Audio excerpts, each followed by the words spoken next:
Alright, so there's lots of jobs that are going to go on throughout the course of the day here. I had to clean up and underneath this thing here. These are all bits and pieces from the Krone balers, some of them. Some of the bits and pieces. That's all Krone baler parts from 3 balers. Timothy's working on this engine here. We're not going to worry about that today. We're waiting on parts. But for the most part today, I'm going to get that tractor up in here and drain that oil out of it and replace the oil.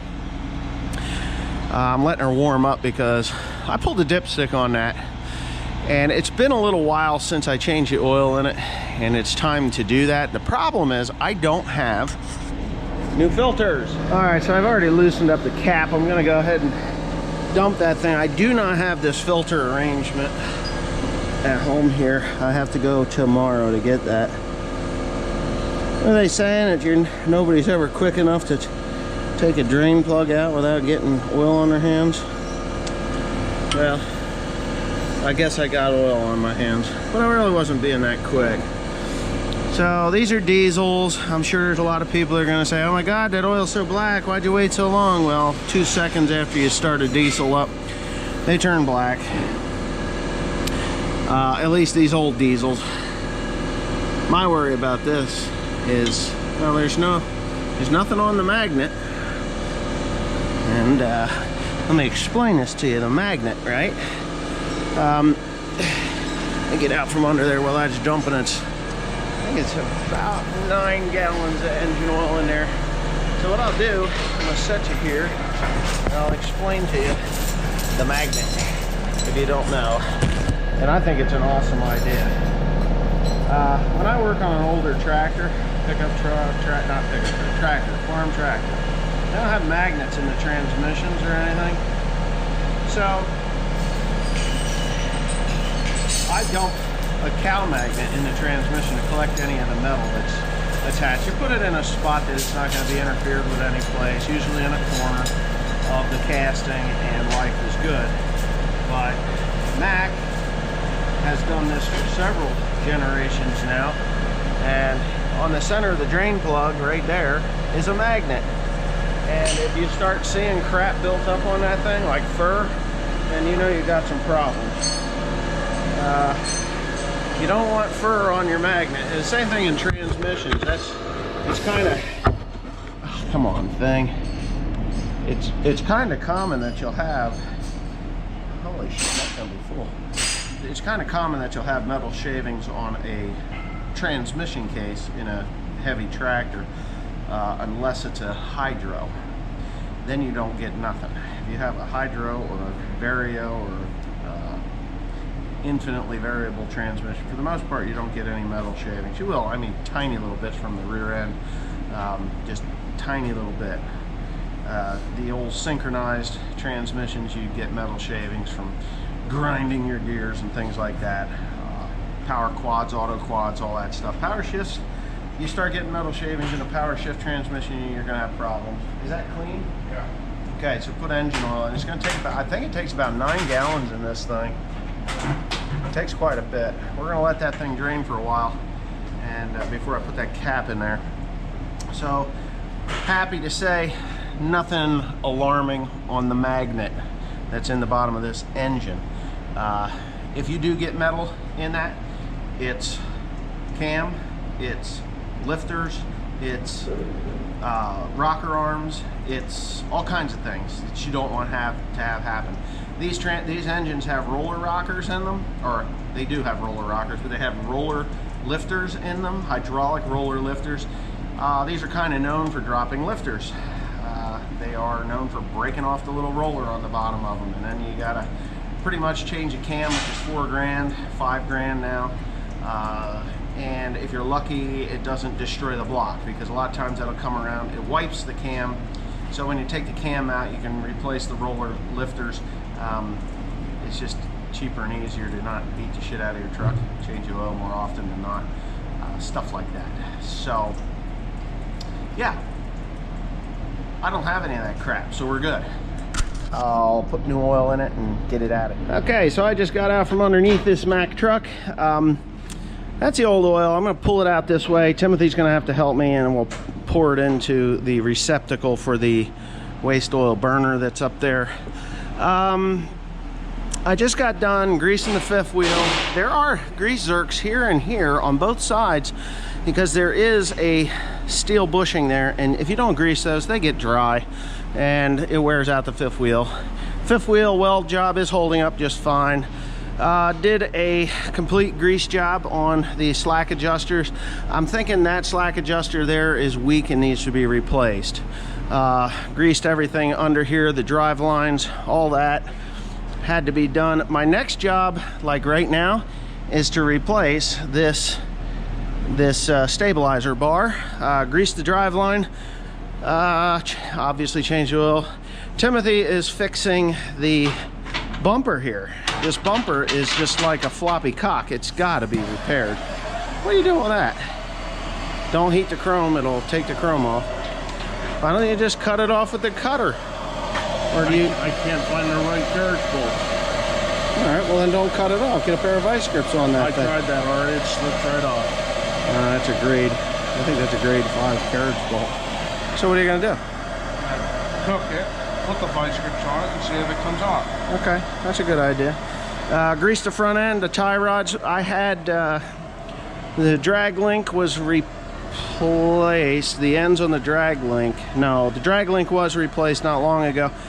The tie rod is new. The kingpins are new. I've greased all of this stuff. I even greased my steering arm. One thing that, I know a lot of people don't know this, but the diesel fuel today is not meant to run on these trucks of yesteryear. And that means anything older than 2007.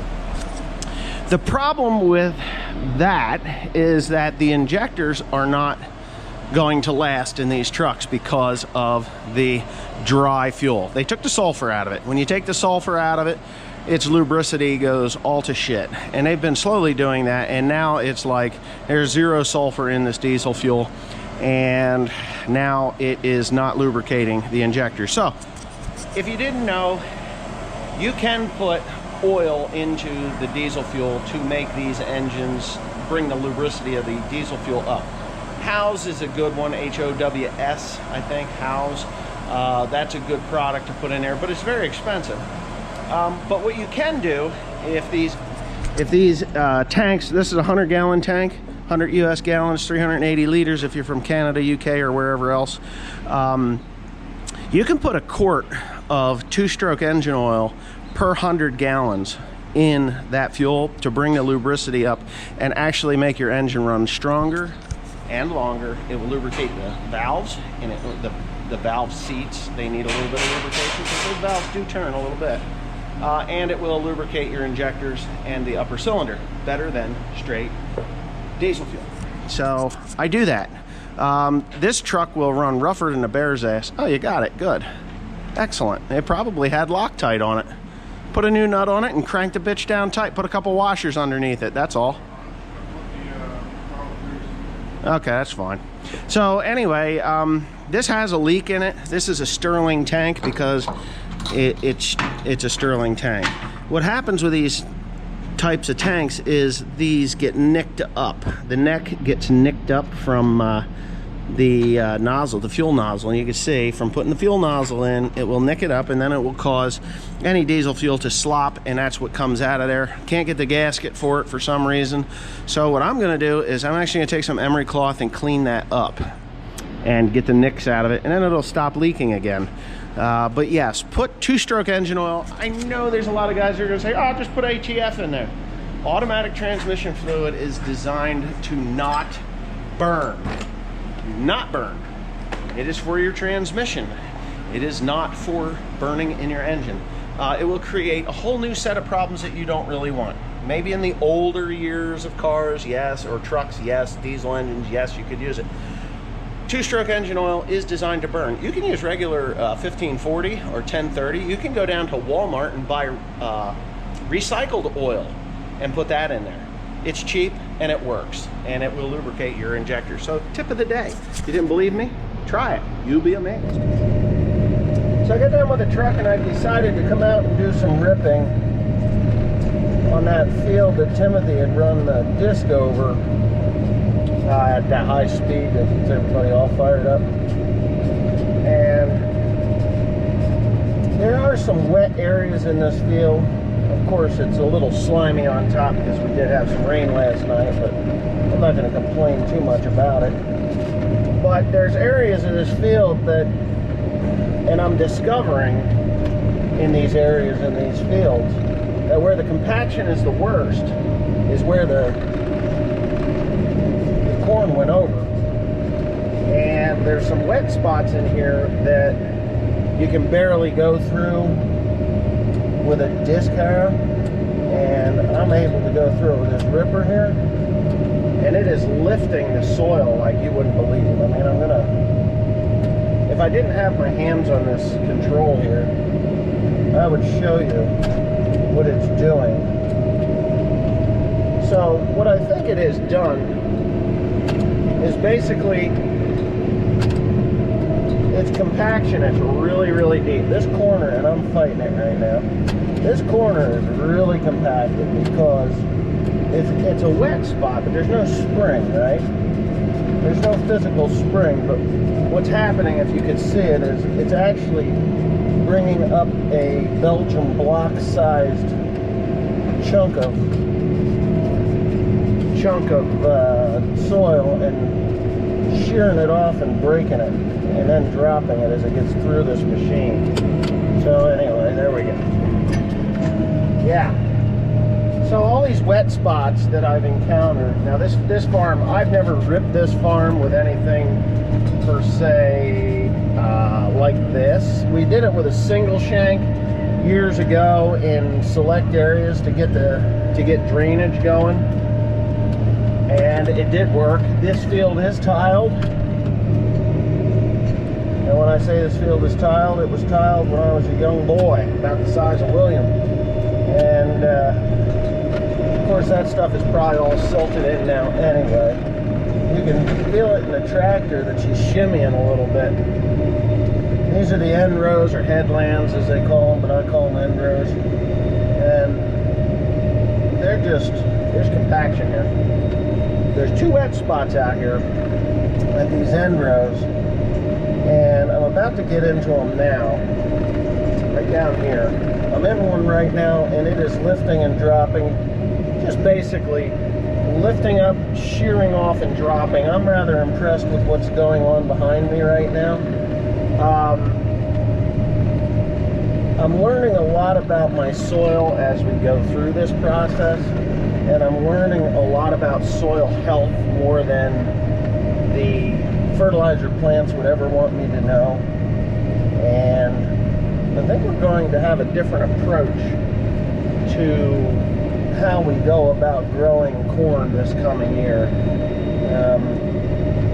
Corn and soybeans. Yes, I said the S word. My wife does not want me to grow soybeans. I understand her concerns with it.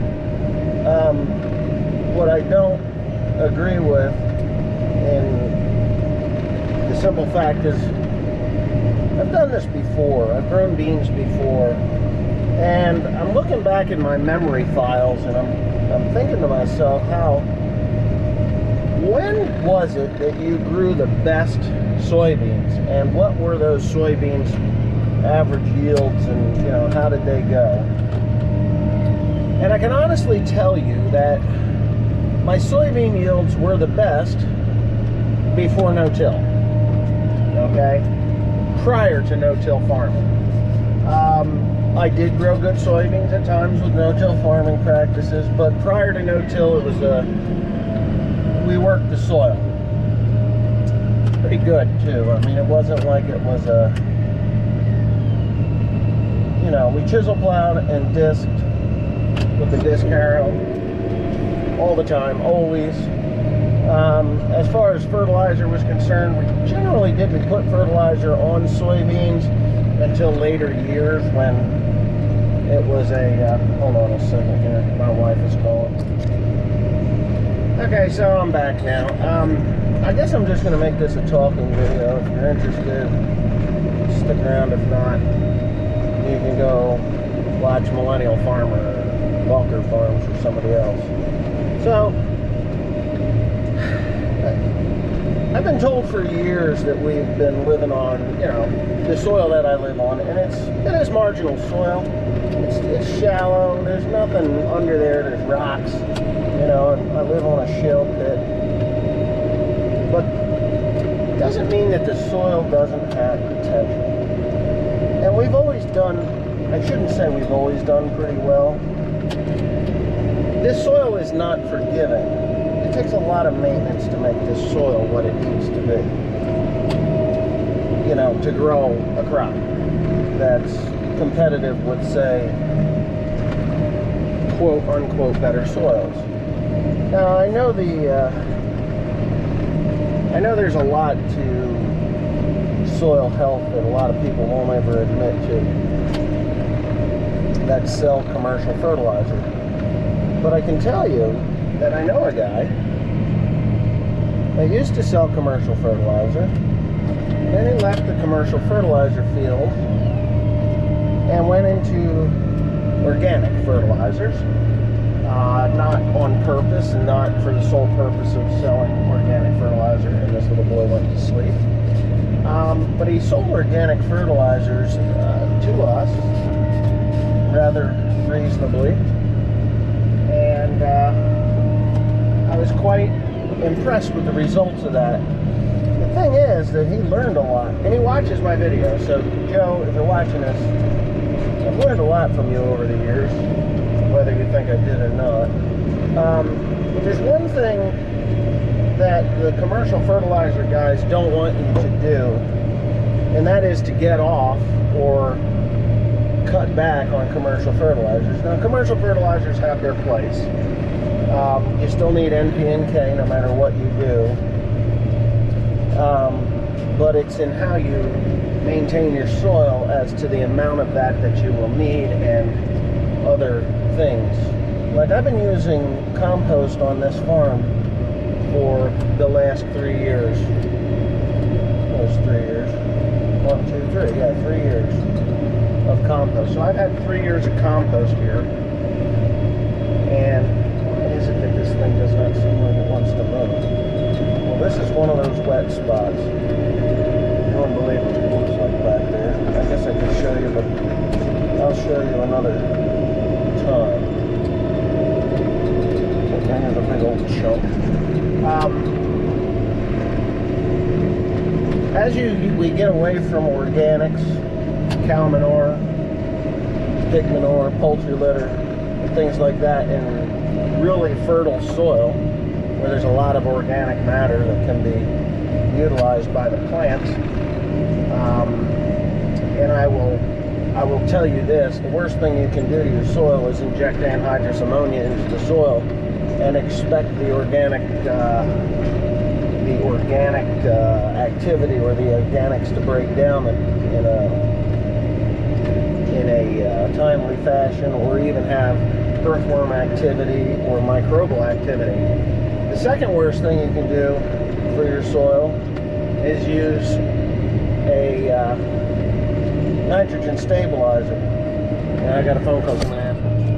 Okay. So I'm back. Anyway, yeah, I told Teresa, I was like, stop calling me, I'm trying to make a video. Called me twice, Dad's called me, people I don't even want to talk to call me. But anyway, I think I was in the process of telling you, like, the second worst thing you can do to your soil is nitrogen stabilizer.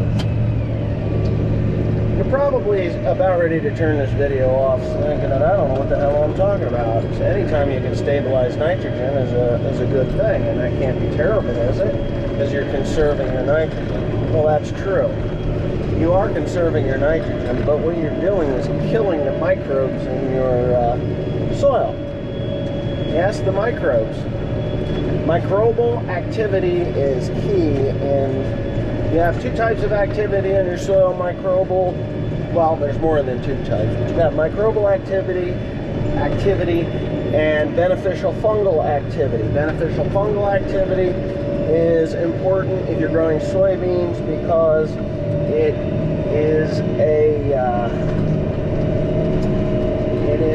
is very key to nitrogen production in, you know, rhizobum, nitrogen production through the nitrogen affixing nodules. You need that fungal activity. So when you have microbial and fungal, well, fungicides would be the third worst thing to do to your soil. You don't need to use fungicides anymore. That's just not, because what happens is you kill the good fungus along with the bad fungus, and for everything that you thought you gained, you lost. So you've got that going on. Oh my goodness, this is a hard pull right here. This is a wet spot, and it looks like I'm pulling up blocks of clay. Well, it's wet on top. It's not wet down deep. I'm pulling up crumbly soil down deep. Okay, so you use the nitrogen. The anhydrous ammonia kills everything in the soil. As a matter of fact, when they built runways in World War II, they injected anhydrous ammonia into the soil, and it pretty much killed everything in the soil, earthworms, anything that could make it, you know, mud, and it turned it to basically concrete. Anhydrous ammonia. So you want to kill your earthworms and you want to kill your microbial activity, go ahead and inject anhydrous ammonia into your soil. Yes, it'll stay there and it'll make your crops nice and green, but wouldn't you want a bunch of earthworms, microbes, and beneficial fungus in the soil already to produce all the things that you are now paying for? So there are some products you can purchase, or even, that's hard ground. You can either purchase or you can get for free, that you can use for fertilizers that will promote all of the things that you're killing with commercial fertilizer. And there's one more very important thing that you really need to do in order to make your soil healthy, and that is carbon. You need carbon. I know a lot of guys were like, oh, you dumbass, you took the corn stalks off of the fields and sold them, you lost all that. You lost all those nutrients and all that carbon and all that organic matter that is needed, is necessary for earthworm activity and oxygenation of the soils and all this stuff. Because if you do no-till farming and you don't have worms or a way to oxygenate your soil, you're going to have dead soil, what they call just dead soil. It's not dead soil. You know what dead soil does? It does nothing for you. You are now putting your crops on an IV with commercial fertilizer when your soil is dead, because the corn and soybeans cannot grow without an outside source of nitrogen producing bacteria and earthworms and things like that. You have to put it in the soil at that point.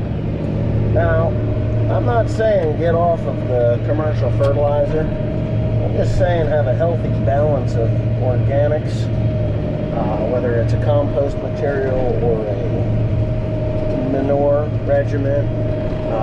And if you need, you know, or here's another one that'll blow your mind.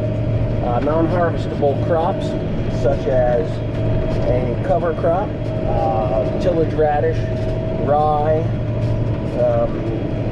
you know, rye that you kill off in the spring and plant through, or clover. Red clover is another one that you can put in.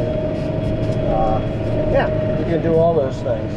And these are things that I'm going to start to do on my farm, because I actually have a really good organic or ecosystem below the soil, because I've been doing hay for so many years. I'm not doing heavy. So this video got a little bit too long-winded, and even though it was fun to do, I'm probably going to do an Ag Talk in a Raw where I get a little more in detail about what I see on the farms and what I'm going to be doing and how many acres I'm going to be planting and why I'm going to do the things that I do. So if you like Ag Talk in a Raw, it's called Ag Talk in a Raw. I haven't done a video there in a while, but you can head on over there and check it out. Thanks for watching. Oh, don't forget to comment, rate, and subscribe. Thumbs up or thumbs down if you didn't like it. That's okay, because the subscriptions are free. Just hit the subscribe button and then you get to see all the nonsense that I spew out of my mouth and do on a daily basis.